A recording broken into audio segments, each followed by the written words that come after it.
Mga bebe loves, ayan, inuutay na ng lola nyo, itong lumpia wrapper. Ayan, mga bebe loves ko.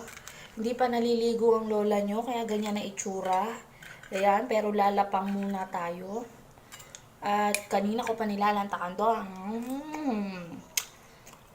Hindi naman ako magaling magluto, pero nakakapagluto kahit paano.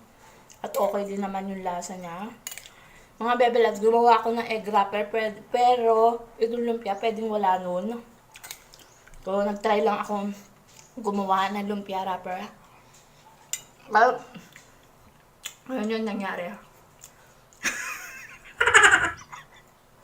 O yung gagayahin yung lola nyo ha, paggawa ng lumpia wrapper. Ganun siyang gagayahin. Pero makakain din naman siya.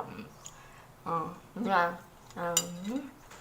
Sarap mga bebe loves. Tama lang yung ano. Kasi gusto ko manamis-namis. Pero tama lang yung tamis niya.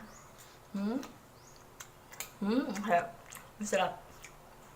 Masarap, no? Kasi ako nagluto.